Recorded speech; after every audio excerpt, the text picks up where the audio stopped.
Peut-on parler de guerre juste? La guerre est une réalité toujours tragique. Il y a des morts, beaucoup de morts, des destructions, des ruines. Les progrès techniques dans le domaine de l'armement n'y changent rien, bien au contraire. Ils permettent de tuer plus loin, de plus loin, et massivement parfois. Donc déclarer la guerre, c'est toujours ouvrir une époque de malheur. On comprend donc que la guerre soit une sorte de scandale, de pierre d'achoppement, pour la raison. Elle impose à la réflexion du philosophe et du citoyen qui veut philosopher la question qui va faire l'objet du débat de ce soir. Existe-t-il des raisons, il faut que je reformule cette question, existe-t-il des raisons au nom desquelles on pourrait justifier valablement le recours à la guerre, ou bien toute guerre est-elle un crime? Et évidemment, si on dit que la guerre est un crime, la grosse question, c'est de savoir qui commet ce crime, et ce n'est pas une question simple. Je veux d'abord, si vous voulez, préciser les raisons de bien poser cette question, puis ensuite, j'essaierai d'indiquer quelques grandes lignes pour discuter d'une réponse. Alors, il me semble qu'il y a deux raisons fondamentales qui imposent de poser cette question. La première, bien sûr, outre que la guerre est un malheur, c'est que la guerre contredit et annule l'exigence première de l'éthique, tu ne tueras pas. Déclarer la guerre, si vous voulez, c'est donner l'ordre à des hommes de tuer d'autres hommes, ceux qu'on va appeler ennemis. C'est décider qu'il y a une coupure dans le genre humain entre amis et ennemis. Et c'est suspendre à l'égard de ces ennemis les lois de la morale, les lois de la paix, pour une durée indéterminée qui va se confondre avec la durée de la guerre elle-même. Voilà la première raison de poser le problème. La guerre pose un problème par rapport à la morale. Puis il y a une seconde raison, un peu plus, si vous voulez, je ne dirais pas légère, mais un peu moins forte, mais qui est quand même importante. C'est que les belligérants cherchent invariablement à présenter leur cause comme juste.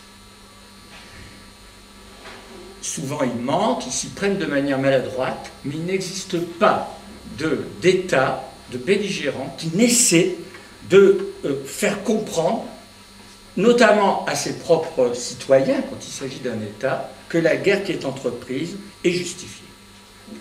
L'exemple récent, je passerai très vite, de la tentative de l'administration Bush de justifier l'intervention en Irak est éloquent. Ça veut dire quelque chose d'important. Ça veut dire que la propagande est intrinsèque à la guerre.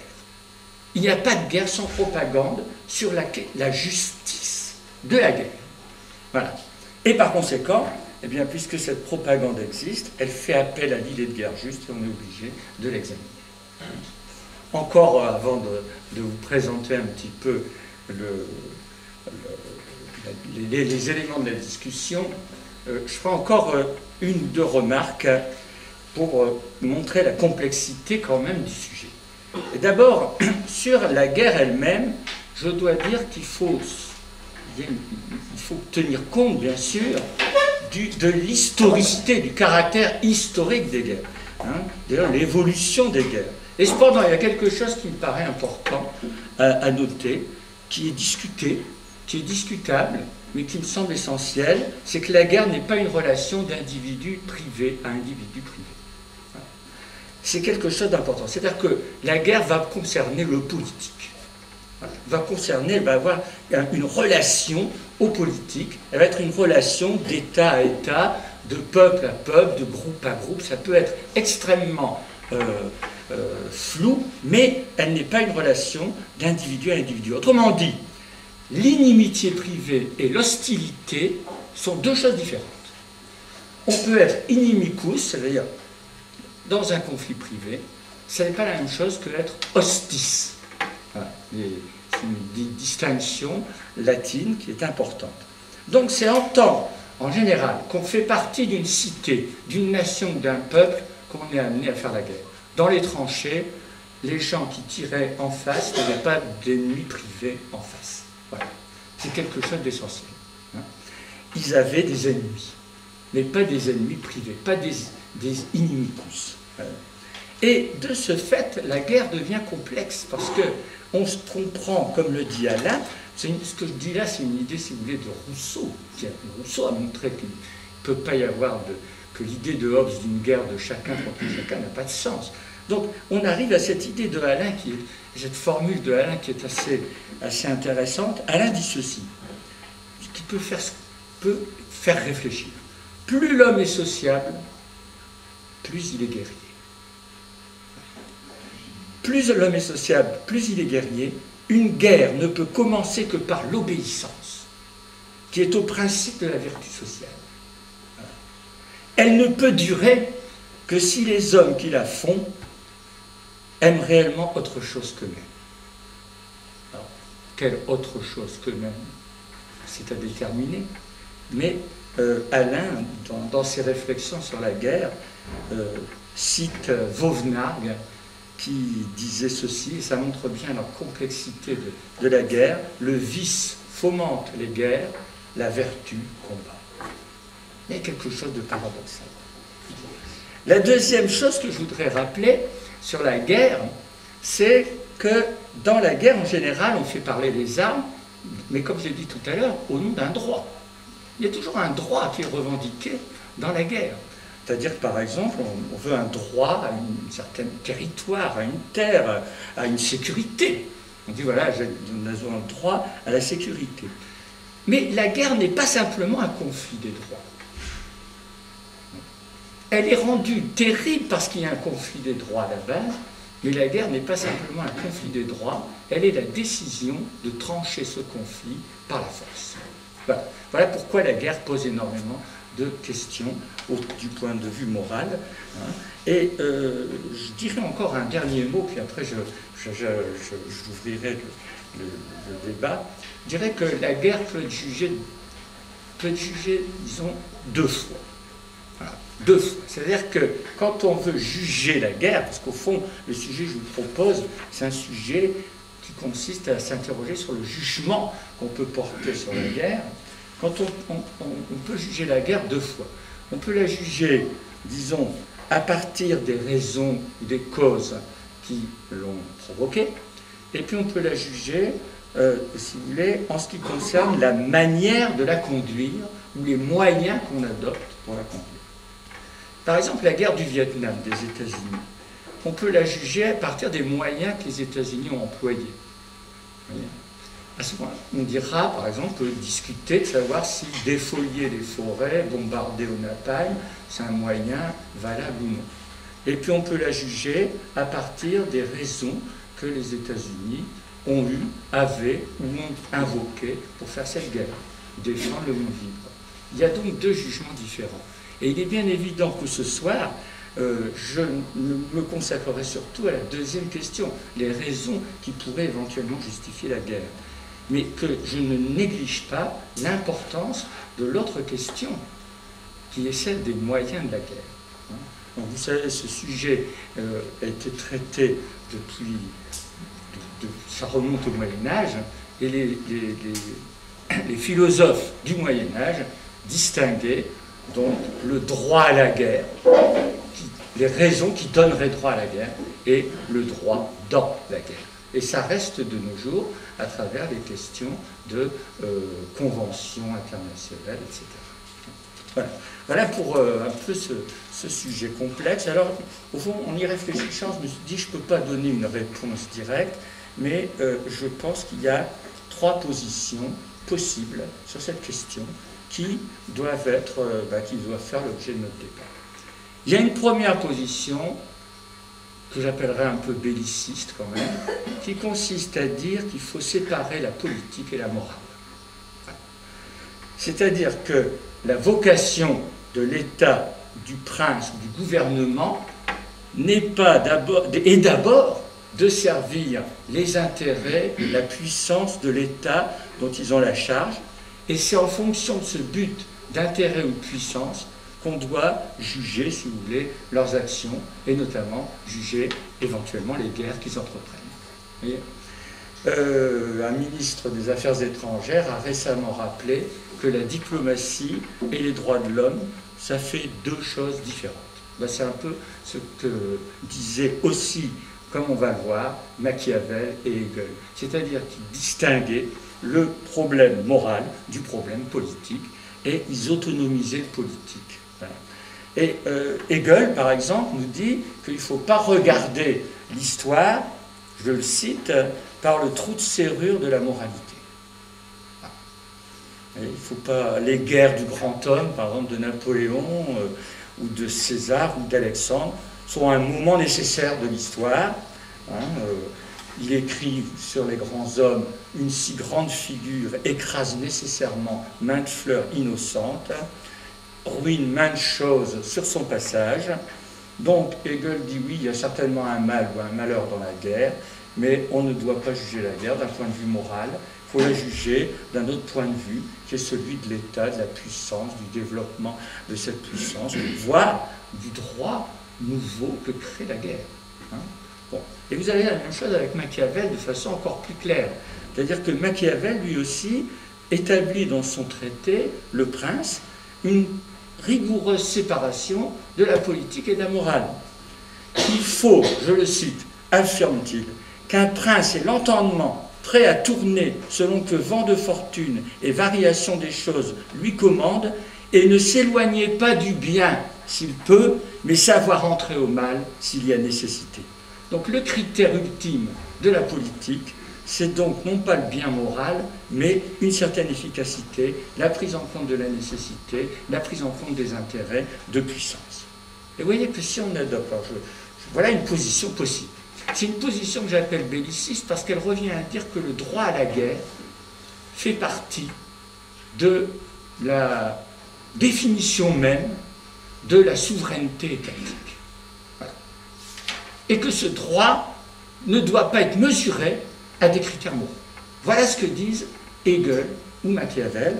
Et si on adopte évidemment leurs prémices, leur point de départ, et c'est une position que nous pourrons discuter, eh bien on arrive à une sorte de contradiction, de contradiction étonnante. C'est que pour Hegel comme pour Machiavel, on peut apprécier ou condamner moralement les décisions, les choix, les actions libres des individus privés, dans le cadre de la vie privée, mais qu'en toute rigueur, donc la morale c'est bon pour l'individu privé, mais en toute rigueur, dans les relations entre les États, ce qui importe, c'est en fin de compte la loi du plus fort. Voilà, voilà ce que dirait Machiavel, et je vous rappelle les propos des généraux athéniens aux habitants de Mélos, une île que Athènes allait massacrer et détruire. Les généraux athéniens ont dit « Les hommes veulent partout soumettre les autres chaque fois qu'ils sont plus forts ». Autrement dit, ils admettent une sorte de loi du plus fort. Voilà, voilà une position possible, même si elle est, à mon sens, tout à fait contestable et même condamnable sur le sujet. Elle consiste en fait, en fin de compte, à faire abdiquer ou à forcer à abdiquer la raison morale et à prendre ce qui est comme mesure de ce qui doit être. C'est-à-dire à dire au fond, il y a ce qui est. Voilà. C'est une position qui est plus répandue qu'on ne le croit. Alors, je pense qu'il y en a une autre. Alors, évidemment, dans cette première position, les guerres peuvent être malhabiles, dans celle que je viens de décrire, malmenées, mal conduites, inintelligentes, elles ne peuvent pas être injustes. On arrive à la disparition du problème. Maintenant, il y a une deuxième position, radicale elle aussi, qui est celle du pacifisme, je dirais, juridique et moral, tel que, en grosso modo, l'incarne Kant, philosophe donc, du XVIIIe siècle. Et Kant dit ceci, je vais vous donner après quelques arguments, très rapidement, parce qu'il faut discuter.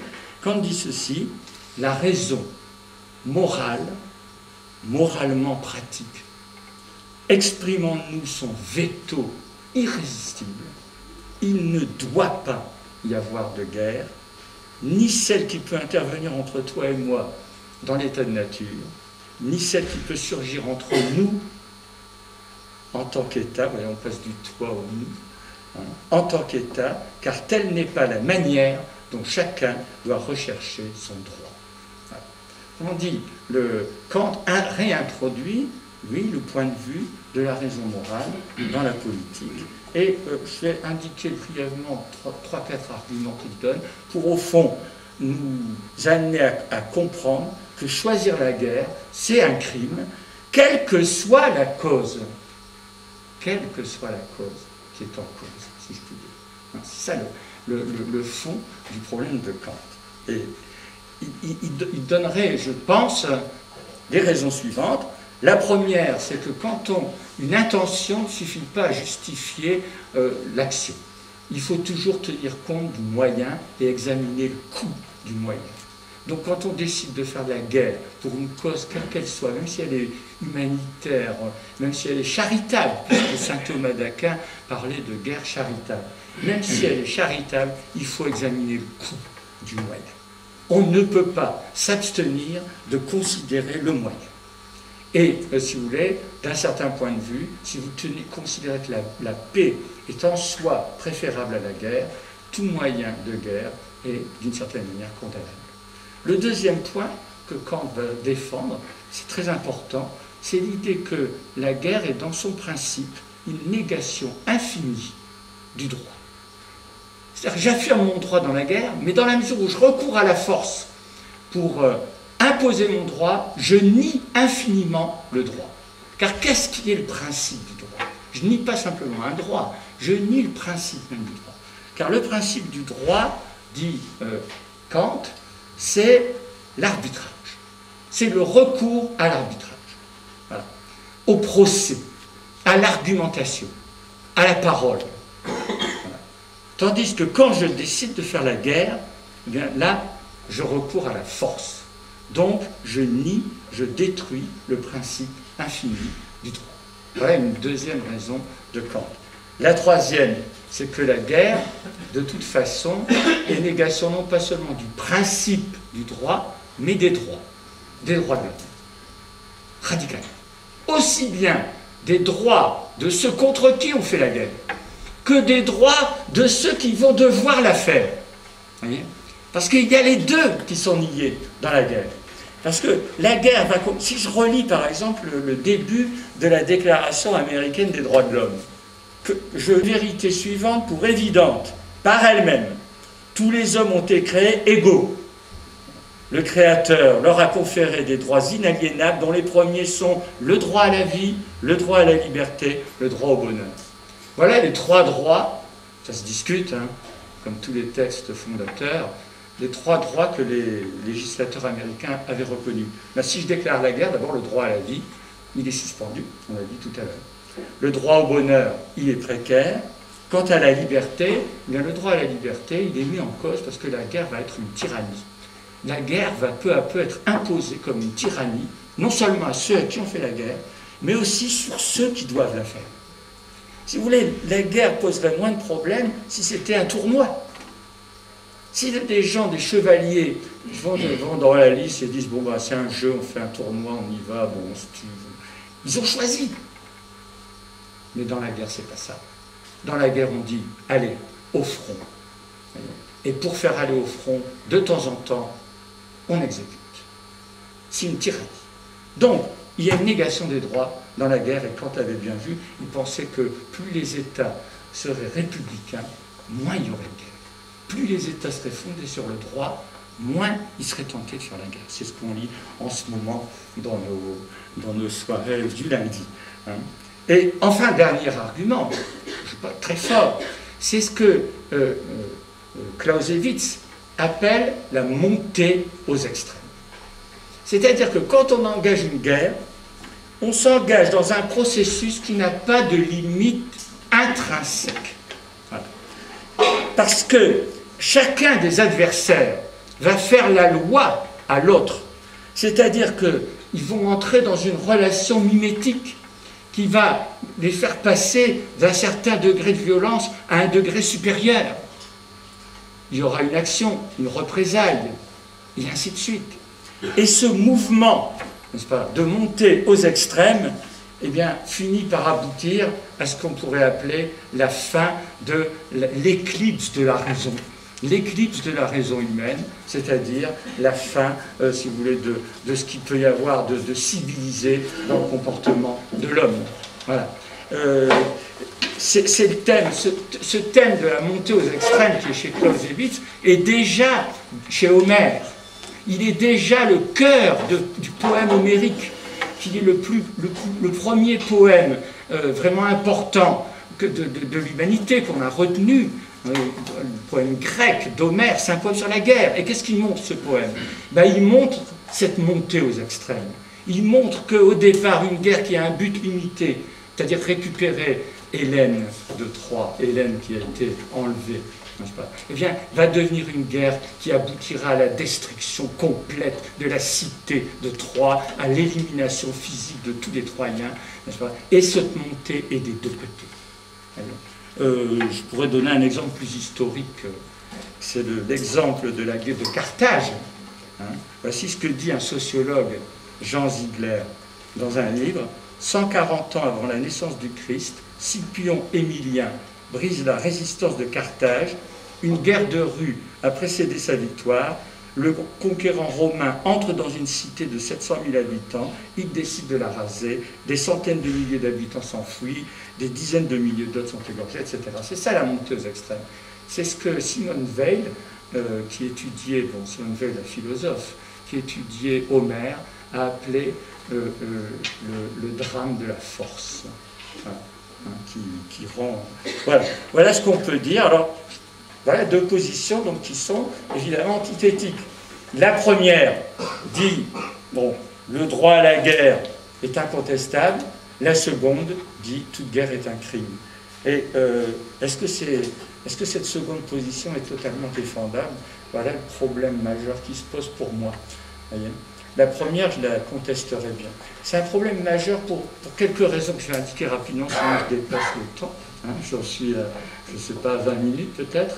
Je vais indiquer rapidement les raisons pour lesquelles c'est un problème pour moi. D'abord, c'est un problème dans la mesure, je l'indique, la paix n'existe pas. Elle est toujours à faire. Et tant que la paix n'existe pas, il paraît difficile de dire aux États, désarmez-vous, vous n'avez pas le droit de faire la guerre. C'est leur enlever leur souveraineté. Ça vaut ce que ça vaut. Deuxièmement, je pense que peut-être qu'il faut distinguer quand même entre la guerre d'agression et la guerre défensive. Je pense qu'on ne peut pas mettre tout à fait sur le même plan l'agression et la défense. S'il y a un autre moyen que la guerre pour se défendre, pourquoi pas? Mais s'il n'y en a pas d'autre, est-ce qu'on peut mettre ça sur le même plan? Troisième point, l'idée du droit des peuples à disposer d'eux-mêmes peut être mise en avant. C'est-à-dire qu'il ne suffit pas de dire la guerre porte atteinte aux droits de l'homme. Il y a un autre droit obscur dont il faut discuter, qui est le droit des peuples à disposer d'eux-mêmes. C'est un droit obscur parce qu'il peut entrer en conflit avec les droits de l'homme, mais il peut être aussi la seule manière de réaliser les droits de l'homme. Je ne vois pas comment, par exemple, on trouverait le problème du colonialisme, d'une certaine façon. Voilà. Et puis, enfin, je dirais que mettre toutes les guerres, considérer toutes les guerres comme des crimes, c'est en fait annuler la différence majeure qui peut exister peut-être entre la guerre, je dirais, où l'ennemi est absolutisé, donc il faut l'exterminer, et des guerres où l'ennemi reste relationnel. C'est quand même pas tout à fait la même chose, peut-être, et peut-être que dans le cas d'une guerre où l'ennemi est exterminé, il y a peut-être un devoir d'entraide, je ne sais pas, on peut en discuter, un devoir d'entraide vis-à-vis des peuples qui peuvent être exterminés. Voilà tout ce que j'avais à dire pour poser le problème. Je m'excuse d'avoir été un peu long, je pense que j'ai dépassé tellement. On n'en prend pas beaucoup. Merci.